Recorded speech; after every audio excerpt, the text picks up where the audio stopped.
Welcome into Shot and Vip, a podcast brought to you by Inside Carolina this football season. Co-hosting this, I'm Taylor Vippolis, and as always, I'm joined by my fellow Carolina football letterman and teammate, Jeff Schoettmer. Before we get started today, I have to remind everybody that this podcast is brought to you by Johnny T-Shirt, the official sponsor of all Inside Carolina podcasts. So if you want to support the people that support us, head on over to Franklin Street or JohnnyT-Shirt.com and treat yourself or somebody you love to some more Carolina apparel. Because let's be honest, you can never have enough.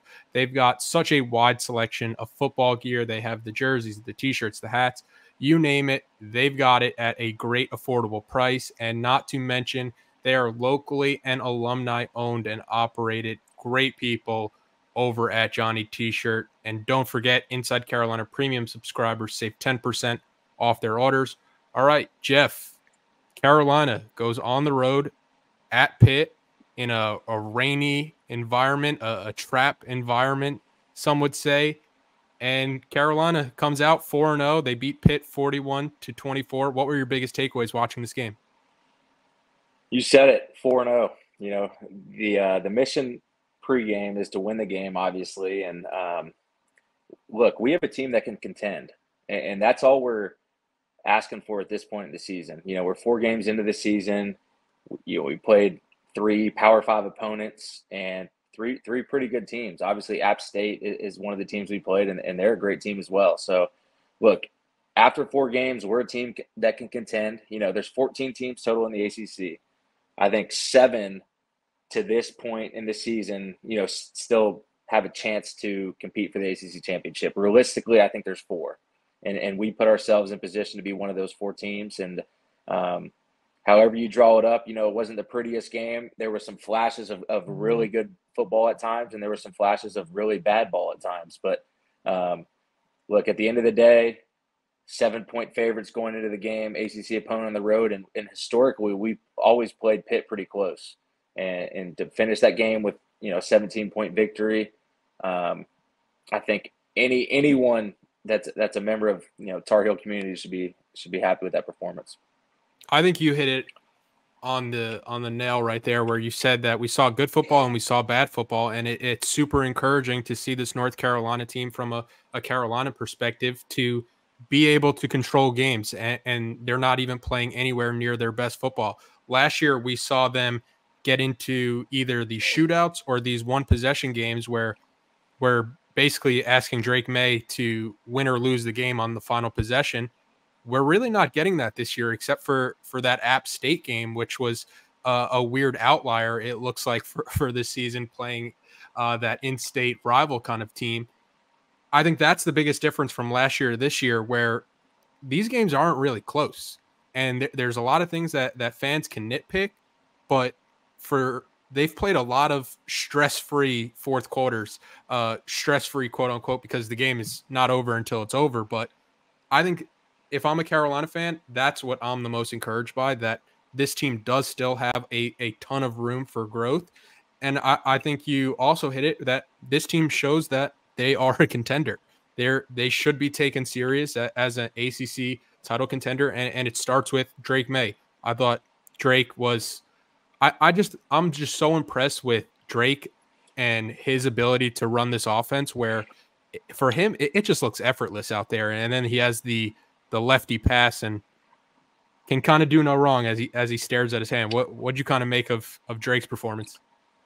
So the first, you know, quarter and a half of the game, I thought Drake looked a little, I don't know, he had nervous feet in the pocket because Pitt was pressuring him a little bit. He kind of missed some easy throws. There's one like 5-yard quick out to Copenhagen that I remember, you know, in the first quarter or 2 of the game, that it was like, he's uncontested, and Drake hits that 100 out of 100 times, whether it's in practice or a game. So, you know, he kind of got, we didn't get bailed out by a pass interference call from Pitt, but like, our offense was not firing on all cylinders at the beginning of the game. You know, I think we got pushed around a little bit up front. You know, Pitt is always going to bring 5, 6, 7 guys, and they're going to be aggressive. But Drake, the thing that I love about Drake is when he uses his legs, when he uses his mobility, that's when I think he really gets into the game. And you could see that kind of when we moved him from the pocket. He got on the run a little bit, had some easy passes.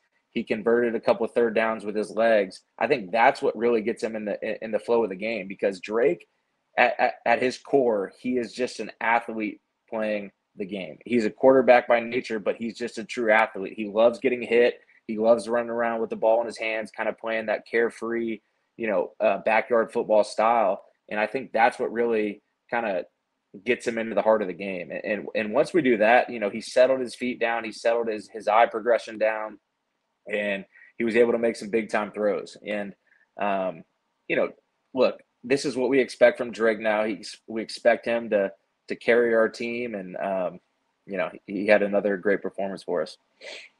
Yeah, I think that's something to watch for this North Carolina team, because we've said it so many times. As long as you have Drake Maye, you're going to be in games. And it kind of comes down to the defense and can the defense get enough stops. I think I saw a stat. Carolina's like 8-0 the past 2 years when they score 30 points. So that kind of seems like it is their benchmark. They score 30 and then they hold their opponent under 30. It's normally a pretty good recipe with a quarterback like Drake Maye. I have to ask you, what were your initial thoughts when Carolina goes down 14-7 and Pitt was just going through that defense like a hot knife through butter? Because I think there was a lot of panic level across the UNC community. Okay, so everyone's talking about these Stormtrooper jerseys. I don't get it. Like, they're just jerseys. They don't have any impact on the game. Look, we clinched the Coastal Division Championship in Virginia Tech in 2015 wearing those things. So I had to get that out of the way. People don't freak out when we wear the all white. It has nothing to do with the impact of the game. Aside, wait, what were you even saying? I totally lost my train of thought. The first two possessions defensively. Yes. We weren't great, and we were getting pushed around on both lines of the scrimmage. It was our interior defensive linemen were getting knocked off the ball, and our interior offensive linemen were getting knocked off the ball. We weren't getting any knockback from the center guard tackle position, and then on the defensive side, we were getting knocked off the ball. But I think that's one of Chizik's MOs, is being able to see what they're doing, correct it, and make adjustments. And I'm never worried, especially when we're playing an opponent like Pitt. Obviously, they're a good team, but they aren't the Florida State, they aren't the Clemson, they aren't the the top tier program. And I knew, the longer the game goes, if we had 10 at quarterback, we're going to settle down and we're going to find a way to win the game. We're down 14-7, and obviously we need to get some stops on defense, and we'll talk about the momentum swing in the game. But as a fan and as a former coach and player, and seeing those guys, knowing them, I really wasn't worried at all, because I knew we were going to make enough plays at the end of the game, or going forward through the game, to win the game. You mentioned the adjustments that Chizik and the defense made. You look at Pitt's final 9 drives, and Carolina holds them to just 3 points. What were some of those adjustments that you kind of saw? So the biggest thing I saw on defense was, so if you notice the first 2 drives from Pitt, they had the zone and read action where Phil Dracovic would keep the ball and he would get on the perimeter. So they ran that play the first play of the 3rd series. Okay, the first two series they gained, 15, 17 yards apiece. And so we corrected it on the sideline, and the 3rd time they ran it, Cedric Gray and Power Eccles tackled it for a 2 or 3 yard loss.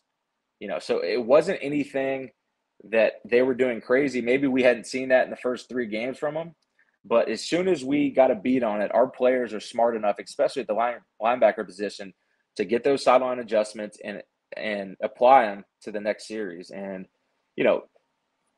Pitt, obviously, they game plan, right? They know exactly what we're doing.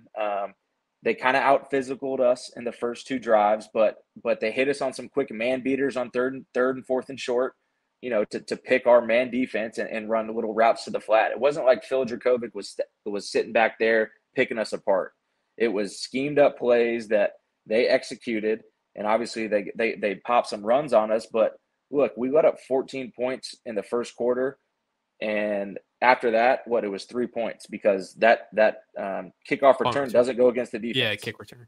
It doesn't go against the defense, and I think that's the most BS stat in football, that 7 points goes on the defense scoring average, which is complete. They were on the field. That shouldn't go on their average.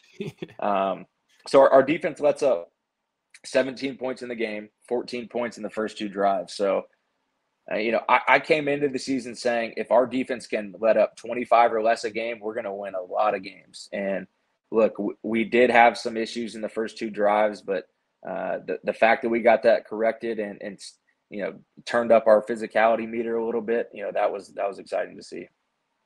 Yeah, and then for this Carolina defense, we both wrote down that we wanted to talk about the play that we thought kind of flipped the momentum, and I'm wondering if we kind of have the same moment, because it was something I marked down almost immediately. It was the 3rd and long, came on Rucker, sacks them for a loss of 21 yards, where he just bullies the left tackle, goes right through the guy's chest, sacks Dracovic, and then it sets up Alijah Huzzie's punt return. Carolina, I'm pretty sure that was Carolina's first lead of the game. And then from there, we kind of talked about it, where this team can kind of hit cruise control with Drake Maye at quarterback. That came on Rutgers sack felt like it was the physicality tone setter, because we knew Pitt was going to come out physical. That's their MO. They're a desperate team playing at home in a conference game. What was your momentum play of the game? That to me was a huge one, but let's take it back a little bit prior. So 14-7, Pitt's got the ball. We need to stop. We've been run through like butter for the first 2 drives, and we step up and we get a 3 and out. The play in my mind that changed the game was the first punt return by Huzzie. So, we don't look great offensively up to this point, and Huzzie gets a 30-yard punt return that kind of sparks the momentum in our team. We get the ball at the 50-yard line. The very next play, we run a reverse flea flicker pass down to Copenhagen, and we get the ball down to inside the 10-yard line. Obviously, we score on that drive to go up, or not to go up, to tie the game at 14-14. But that kind of like sparked the momentum in our team. And then what happens? The next drive is what you're referring to with Rucker getting that big 3rd down sack. So what does Pitt have to do? Now they have to then again punt the ball, and Huzzie takes it to the crib. So Huzzie was the game changer in that game. Regardless of what Drake Maye did, Drake Maye looked awesome at times. He had the left-handed touchdown pass, but Alijah Huzzie was the catalyst for us winning that game.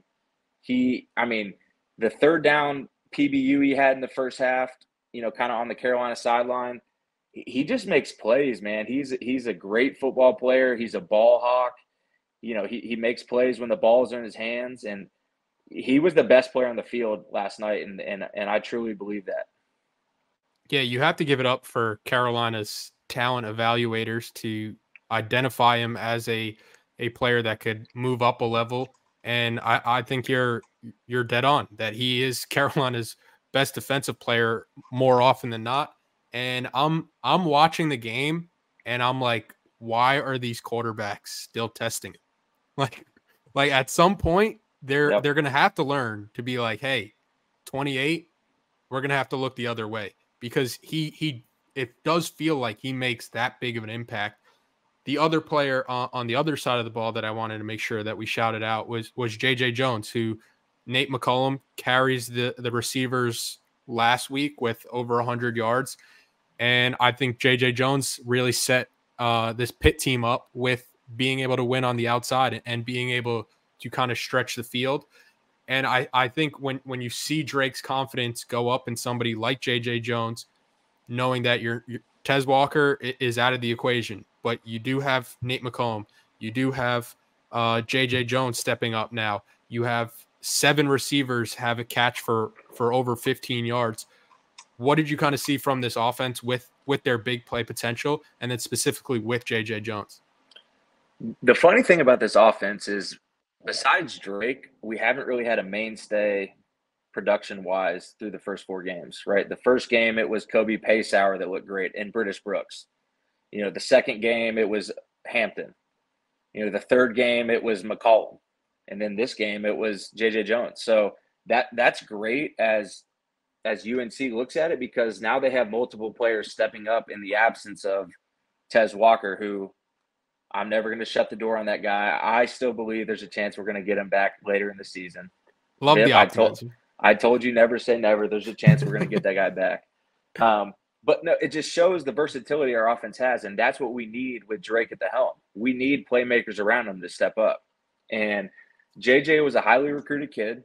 He had offers from SEC schools, big ACC programs, and he's got it. Look, he's a deep threat down the field. I think he's averaging 18, 19, 20 yards a catch, and that's what we need to take this offense to the next level. Is look, we got 2 running backs that can really go.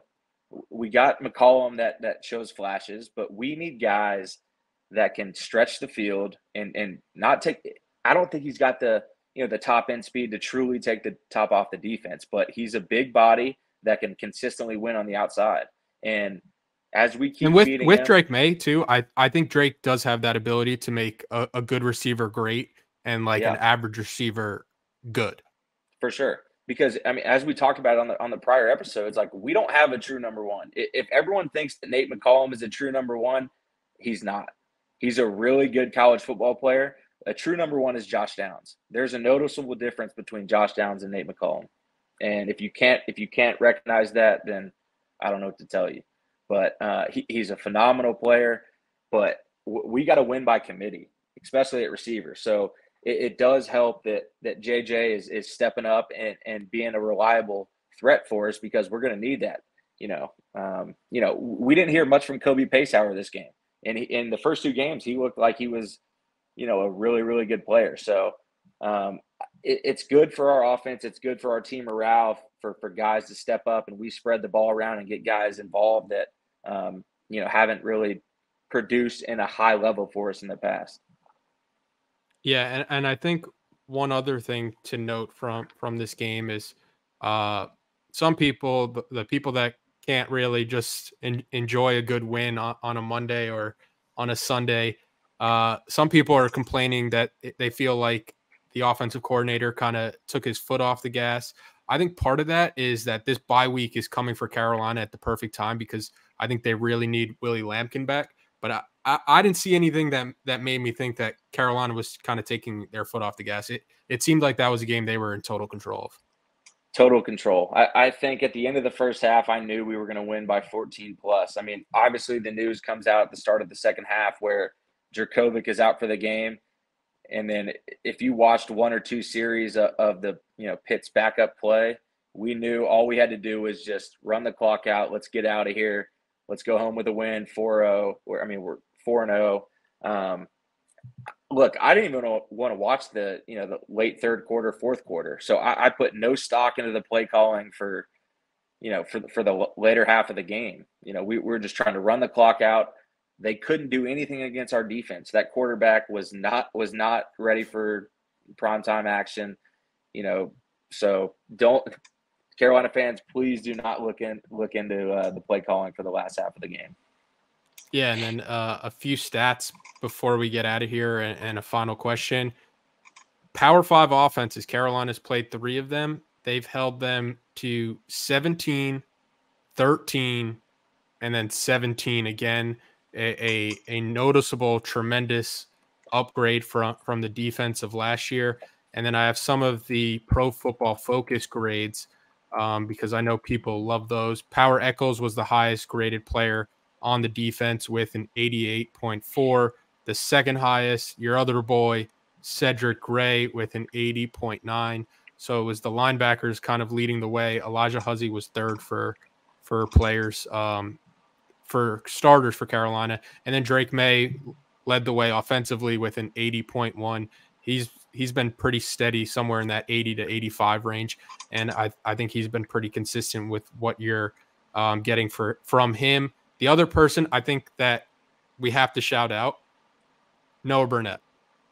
I think the kicking job is over. I think it's his for the time being. I agree. I don't know what the issue with Ryan Coe is. Is he hurt? Yes. Do we know? Yeah. Okay. Yeah, and I tweeted this during the game. Good for Noah Burnett, man. For him to be able to bounce back after what happened against NC State last year, and so many people wanted to write that kid off, tell him to transfer, sending all these crazy tweets at the guy, but just for him to lock in, stay focused, get better, know he was going to get another shot, and be able to, deliver 245 plus yarders that were essentially pretty big kicks in the game. Like, obviously it was well in control. But for him to make those two, just confidence in himself, I can't say enough good things about him. And before you were talking about the two linebackers, I do want to mention them. Our defense goes as they go. Alijah Huzzie might be our best player, best playmaker, but the heart of the defense is Power and Cedric. Rucker's making some plays here and there, but like those two guys, they're the heart and the soul. They never come off the field, and they played as a tandem their best game together this season.